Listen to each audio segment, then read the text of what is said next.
So today we'll be watching,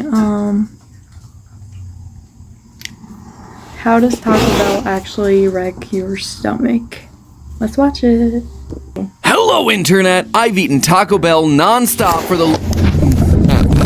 excuse me.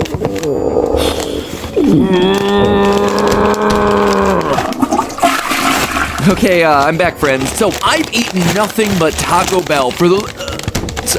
sorry, hold on a sec. Can you hear me if I shout? Yeah, I'm just gonna do this from here today, okay? Friends, the all-important question I'm trying to answer today is, does Taco Bell cause you to... Oh!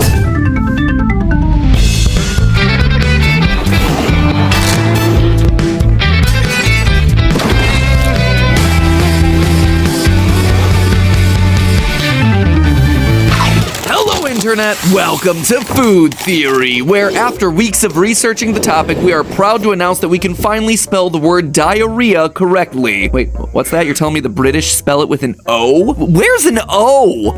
Screw it, just throw some letters at the page and we'll call it a day. Friends, certain questions from the moment they're uttered are destined to become Food Theory episodes. How long could you survive locked in a grocery store? What is the Colonel's secret recipe? Is a hot dog a sandwich? And I'm proud to inform you that today we're tackling another one of the great food questions of our time. Does Taco Bell really cause you diarrhea? Because can't lie here, theorists, this one's been on my mind for a while. Not only has the Theorist Nation been clamoring for this episode, not only have I encountered countless Taco Bell diarrhea memes over the years, but I've been listening to people regurgitate this accusation against Taco Bell ever since I was a wee bitty Matty Patty. And once you've heard something repeated again and again and again your entire life, it's easy to just accept it as true, but it doesn't necessarily mean that it is true. So today I want to know, is Taco Bell's status as a top-tier diarrhea inducer actually justified? I mean, don't get me wrong, I've had more than my fair share of gastrointestinal flare-ups after making a late-night run to the border myself, but if I'm being completely honest...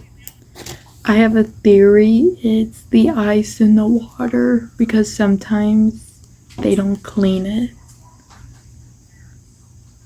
Yeah, sometimes they don't clean the ice, so I think it's better, the ice machine, so I think it's better to not have the ice with your drink if it's true. We'll see in the video.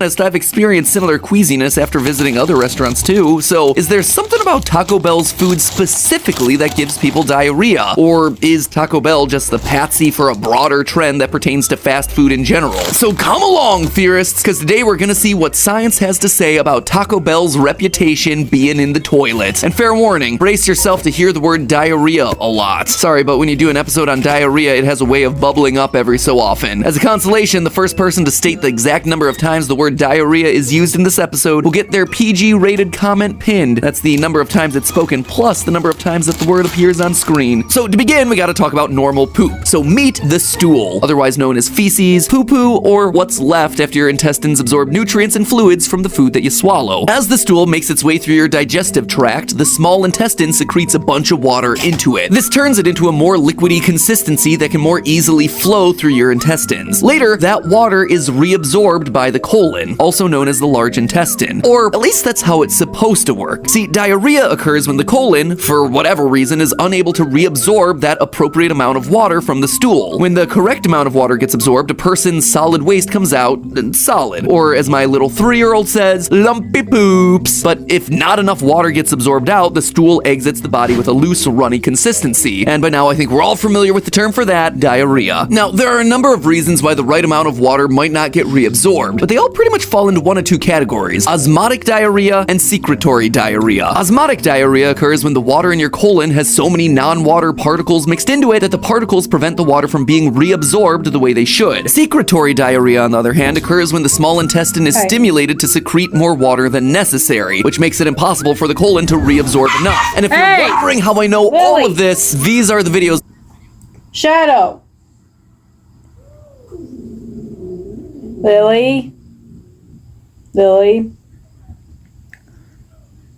that I've been watching for the past week. Therefore, a lactase is called a disaccharide, which it does exactly as to what the name implies, which is to break down your disaccharide. Which one is it when we consume milk or dairy?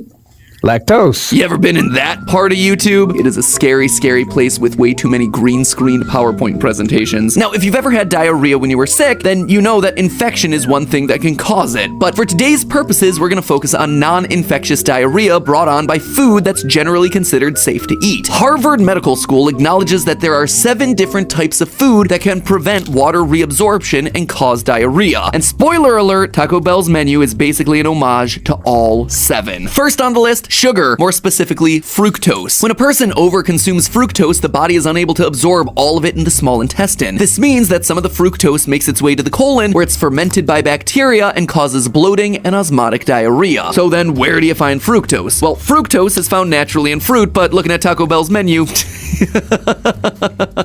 you ain't finding any fruit on that puppy. No, what's pertinent to our discussion today is the fact that fructose is added to soda. Oh, and by the way, sugar substitutes and sweeteners can cause diarrhea too in a lot of the same ways, so us Diet Cola guzzlers aren't in the clear either. And get this, in excess, soda's caffeine content can also be a contributing factor. As a stimulant, caffeine increases bowel movements, which boosts the speed at which the stool travels through your intestines. Yeah, good job! Plus, caffeine stimulates the small intestine to secrete more water into the stool. So basically, if you ingest too much caffeine, your colon is forced to absorb more water in less time. And if your colon isn't up to the task, well, you might find yourself saying ka-chow as you race Lightning McQueen style to the nearest bathroom. So right off the bat, we see that this is pretty damning for Taco Bell. Its sodas alone are enough to cause diarrhea, and we haven't even started talking about the actual food. And that's more bad news for Taco Bell because the next diarrhea causers on our list are fried and fatty foods. Now, to the surprise of absolutely no one, Taco Bell is more than a few items on its menu that fit the bill. The USDA dietary guidelines currently recommend that no more than 10% of your daily calories come from saturated fats. For people on a 2,000 calorie per day diet, that translates to no more than 22 grams of saturated fats a day. According to the nutritional info on Taco Bell's own site, there are 27 individual items on the menu with 10 grams of saturated fat or more. Keep in mind, that's just talking about individual items. If you're like me and you get a combo, maybe an extra item from the value menu, you can easily max out your daily recommended saturated fat intake on a simple trip through the drive-thru. And if you're among the millions of people who have difficulty digesting dairy products due to lactose malabsorption, or have difficulty digesting wheat, rye, and barley products due to celiac disease, a Mexican-inspired menu like Taco Bell's is an absolute minefield. Everywhere you look, there's cheese and there's tortillas. For those individuals, gluten and lactose can trigger osmotic diarrhea. And before you start firing off comments under the video, despite your suspicions, Taco Bell's cheese is actually a dairy product, and it does contain lactose. I know, I was also suspicious of the orange glowing goo. Okay, so at this point, you might be saying to yourself, whoa there, Mad Pat, let's tap the brakes there, pal. Sure, soda and cheese and fatty foods and whatnot are all over Taco Bell's menu, but how's that any different from most other fast food restaurants out there? After all, a cheeseburger and a fountain drink from any one of Taco Bell's competitors has basically the same ingredients in there too. And you know what? I'm there with you, friendo. Pretty much any fast food out there is a threat to give you the runs, especially if you partake on a regular basis. But remember, there were 7 different types of food that cause diarrhea, and up till now, we've only covered 5. The last 2 are what really set Taco Bell apart. 6th on our list, FODMAPs, or fermentable oligosaccharides, disaccharides, monosaccharides, and polyoils. Yeah, I think I'm gonna stick with FODMAPs for this one, thanks. FODMAPs are a classification of short-chain carbohydrates that the small intestine absorbs poorly. Because so many of these carbs are left free-floating in the watery stool that moves along through the colon, that water becomes difficult to reabsorb, which causes osmotic diarrhea. Now, if that sounds a bit like deja vu, you're not wrong. Fructose, which we talked about earlier, is technically a FODMAP. Wheat products, also FODMAPs. But FODMAPs get their own bullet point on the old diarrhea list because the term encompasses a whole lot of foods. Now, certain FODMAPs, like artichoke and split pea, almost never get featured on fast food menus. Other FODMAPs, like onions and avocado, land guest star roles in a handful of menu items, but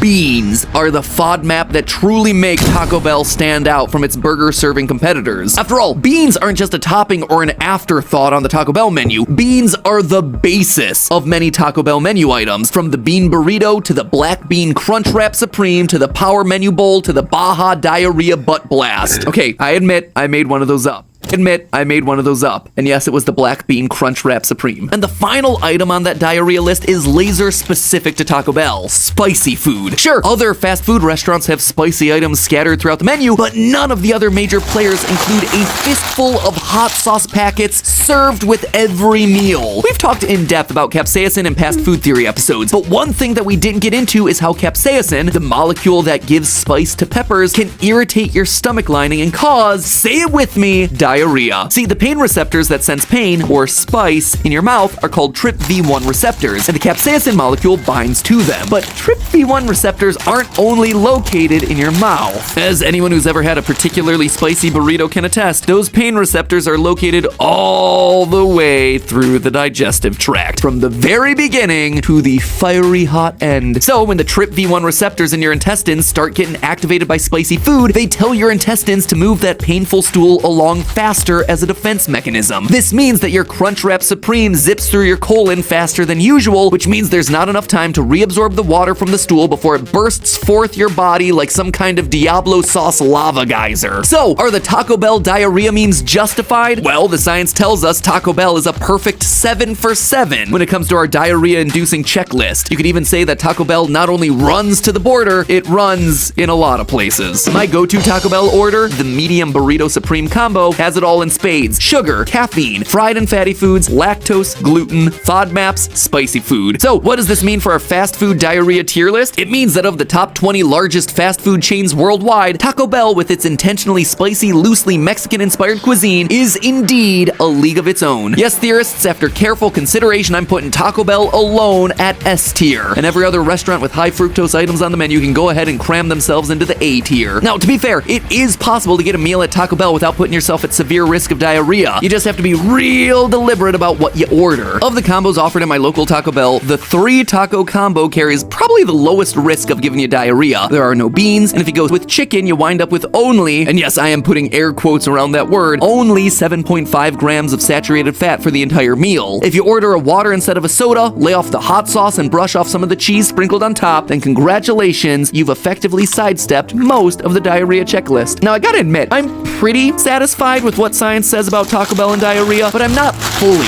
satisfied. That's right, I'm not ready to call it a crunch wrap on today's episode. What I want you guys to know is that I'm currently preparing myself mentally and physically for a follow-up episode where I put Taco Bell and its fast food competitors to the test in real life. I'm also curious to compare Taco Bell's diarrhea-ness against the diarrhea-ness of actual traditional Mexican cuisine. Given that soda's a huge factor, Mexican Coca-Cola, anyone? Before I can actually do that episode, though, I need to get my personal and work calendars situated in case I go down for the count for a few days, or weeks, or months. Anyway, if the Taco Bell Border Blast Challenge sounds like the kind of torture you want to see me put myself through, let me know down in the comments. Not 100% sure that's what I want to call it either, so I'm accepting suggestions down in the comments too. Man, there are a lot of comment prompts in this episode, huh? Food theory lurkers, this is your chance to step out into the light and make your voice get heard. And